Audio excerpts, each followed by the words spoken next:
ये कहानी है एक फूल और एक मधुमक्खी की।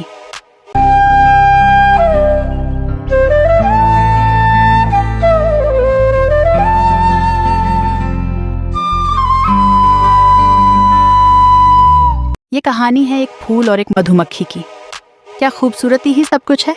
एक रंग बिरंगे बगीचे में हवा में खुशबू घुली थी। हर तरफ जीवन नाच रहा था। बीचों बीच खड़ा लाल गुलाब बोला, मैं सबसे सुंदर हूँ, सब मुझे ही चाहते हैं। तभी एक मधुमक्खी आई।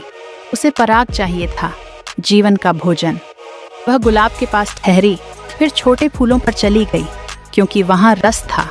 गुलाब समझ गया, सिर्फ सुंदरता नहीं, उपयोगिता और करुणा जीवन को अर्थ देती है। चलो ऐसे खिलें कि दुनिया भी खिल उठे। भन भन एक नन्ही माहुरी गुलाब की पंखुड़ियों पर उतरती है। ओहो, कितना सुंदर फूल! मैं तुमसे रस लेने आई हूँ। रस लेना? मैं कोई साधारण फूल नहीं, मैं सौंदर्य की रानी हूँ। सुंदरता अच्छी है, पर मिठास भी जरूरी। तुम रस देती हो, मैं उससे शहद बनाती हूँ।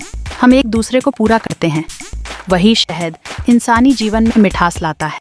गुलाब कुछ क्षण मौन रहा। उसे समझ आया, सच्ची सुंदरता देने की क्षमता में होती है। प्रकृति हमें प्रेम, सौंदर्य और सरलता का अर्थ सिखाती है। मिठास बांटिए, दुनिया खूबसूरत बन जाती है। क्या दोस्ती प्रकृति में भी मिलती है? एक गुलाब और मधुमक्खी की कहानी सुनिए, जहाँ रस से रिश्ते खिलते हैं।